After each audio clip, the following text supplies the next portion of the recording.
What is up, YouTuber? Here today, gonna show you guys the newest acquisition I have here. Actually, one of several new acquisitions this year so far.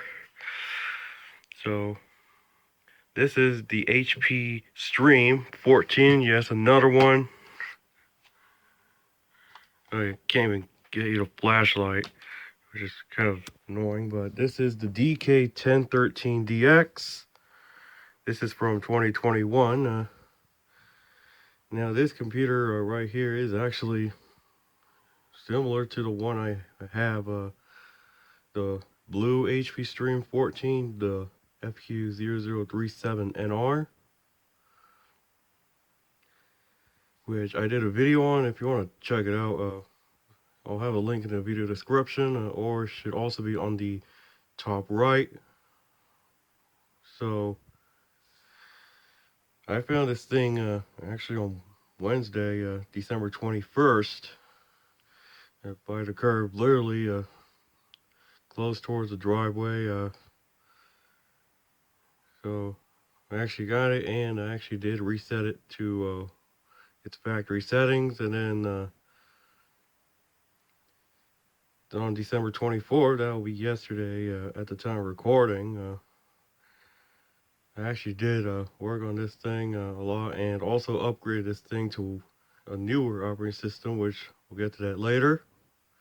So without further ado, let's get this started. So nothing on the front. That's pretty much typical these days on one of these. On the left, you have your headphone jack. You also have two USB 3.0 ports, which I am not that familiar with not fitting any of these, or barely fitting these USB devices, because I actually did plug in a flash drive, and plugging it in actually took lots of effort to go ahead and plug it in. So you better work on these USB ports. Then you have HDMI and Ethernet, and then of course your DCN jack. Nothing on the back except for the vents. And then on the right we have the Kensington lock, a USB-C port. Then you have the SD card reader, the hard drive indicator, which it does work, and the power LED. And then on the top is your HP logo. And then here inside, you'll see the 14-inch screen. And then right here is the keyboard. Here you got the AMD Athlon Silver sticker and the Radeon graphics. So that's pretty much all I can say on the inside. So, oh, and we also forgot to tell you, there's a power button down there. So now let's go over the specs. So this thing has a 2.3 gigahertz AMD Athlon Silver 3050U. This processor has the Radeon graphics, which is basically a Vega 3. So I would expect that to have a Vega graphics card, but not that demanding. This one has 4 gigs of DDR4 RAM. This is DDR4 3200. It's running at 2400 megahertz. And it has a 128 gig M.2 NVMe SSD. So compare that to the other one, where it only has 64 gigabytes of eMMC storage. So you can actually upgrade the SSD in this thing, because this is M.2. So that's pretty neat. And then for the operating system, I actually put an operating system that I think you're pretty much going to want to know about. Yep, I installed Windows 11 Home 64-bit. Well, it's pretty much 64-bit anyway, since they dropped 32-bit support. So let's go ahead and power it up, so I'll be back. Let's go ahead and power it up. I'm going to go to the BIOS real quick. by hitting escape to pause the startup. Let's go to F1. As you can see, here are your specs. Like I said, I did also update the BIOS, which was done through Windows Update. The battery only has 17 cycles, which is kind of not bad for a system like this. Let's go to the BIOS. You haven't seen the BIOS on the other one, so it's pretty much a similar BIOS. So as you can see, this is pretty much self-explanatory. There is something I do need to change though, and that is battery remaining time, which I need that enabled.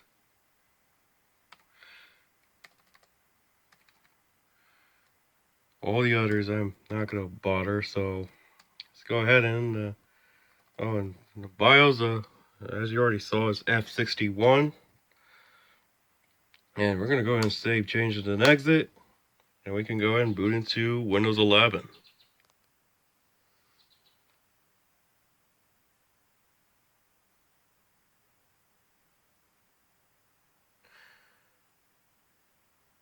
Here we go. We're booting into Windows 11 with the new spinning wheel and a new login screen. So that's very nice. They actually did update the login screen on this.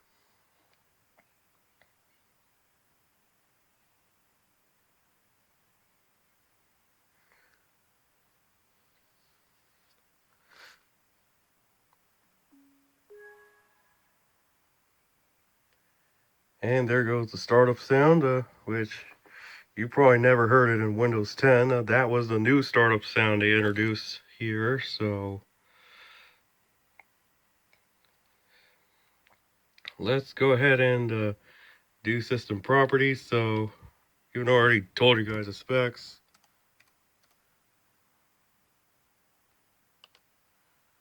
it did originally come with Windows 10 when I got it, but I decided to upgrade it to Windows 11 using the Windows 11 installation assistant. As you can see, Windows 11 Home. You better be quiet, McAfee. So we're running the October, well, it's now in the year form and not the month and year form anymore. So it's now running Windows 11 Home 2022 update. And everything else is pretty much nothing super special. And this is 64-bit anyway, since they don't do 32-bit no more. Windows 10 continues to do that on the future updates. Now for the graphics, which a lot of you will probably know what graphics this is. So I'm gonna do it for you guys. For the graphics, it's a 512 megabyte graphics chip, and shared system memory is 1,750, with the total being 2,262. So not bad for the graphics. Though not recommended for high demand games like CS:GO, Dota 2, or probably GTA 5. Heck, not even Crisis. So there you go. Now for the programs that I installed. Start doing it one hand when it comes to filming.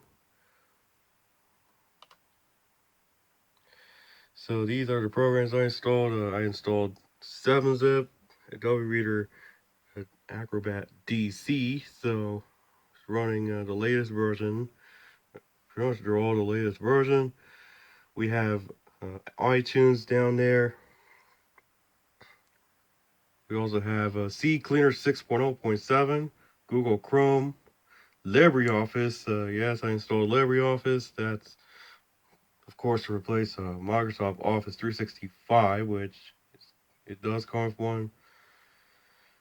We have Edge, Firefox, PowerShell, which I did install the new PowerShell, ShareX, which, for those who don't know about it, this is a advanced screen recording and screen capture software. You got Specky, Windows 11 installation system and PC health check because, like I said, I had to upgrade it to Windows 11. Now let's run a few programs. Let's start off with Google Chrome. Damn, that actually opens that fast thanks to the SSD. LibreOffice is next, so I'm gonna open that up. I'm gonna do a writer document. I'm gonna type in hello. I'm gonna go ahead and I'm gonna increase the size to 96, and I'm gonna bold it, italicize it, underline it, and strike through. There you go. That's LibreOffice Writer. Pretty much it's LibreOffice anyway, so there you go. Excuse me. I'm in kind of ill lately, so if you hear me do something like that, coughing, sneezing, or sniffing like that, I apologize for that. I've been having some bad allergies lately, but enough of that. We got Firefox, which is running Firefox 108. CCleaner, which now we have version 6. So here we are. I'm not going to bother all of these, but here's Specky, which you all know is pretty much the same. So I'm going to go through that real quick. RAM, the type of RAM it has, like I said, is DDR4 3200. This is, for whatever reason, it says 1600, but this is 2400 megahertz. This is Samsung, so that's right. Just not much to think about it. ShareX, I'm gonna show you guys that because I think I might do a optimization guide for this. So here's ShareX. I'm running 14.1, and then Adobe Acrobat. Here we are, Adobe Acrobat Reader. I am running, well, this is DC anyway. I'm running version 2022, which is kind of a bad thing, but there you go. I have other stuff as well. You can go to iTunes, which I don't have. I didn't show you guys, but I can show you iTunes. So here we are, iTunes. So yeah, and then for all the other apps that I want to show you, like we have lots of apps. We got PowerShell 7, which I'm not gonna go through that.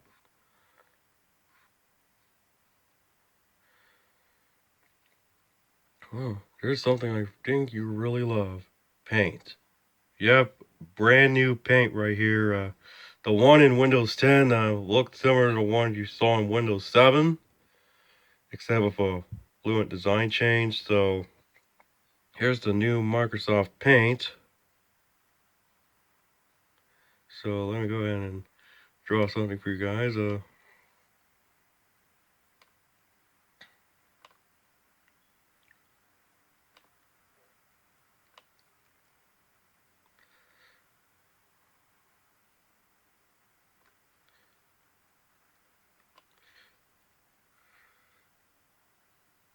If I can get, there we go. If I can get it one-handed, but I got it.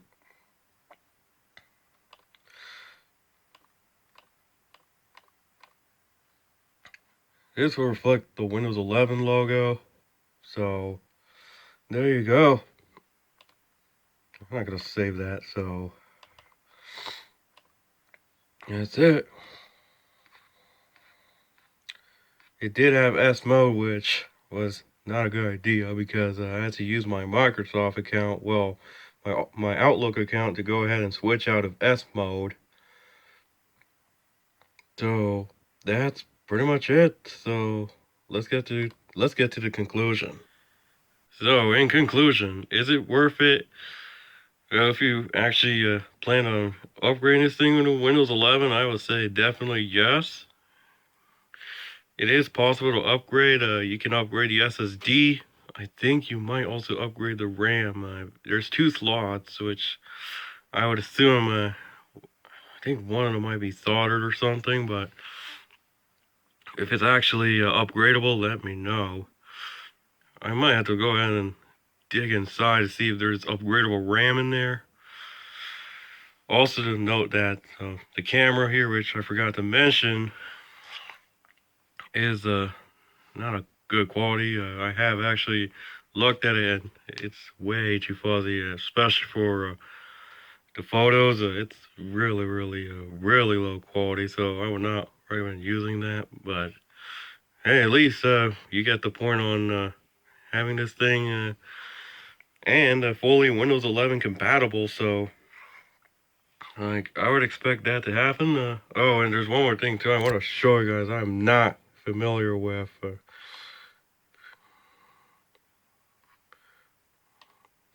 Usually, when Windows 11 is installed, it's set to standard by default, similar to what Mac OS has done. Now it has ported into Windows, which was kind of a strange thing, but again, it's what it is. I usually have a left alignment like it had with Windows 10. If you're not familiar with the center design, the center alignment rather. So I say go for it. So that's pretty much it, folks. So thank you guys for watching.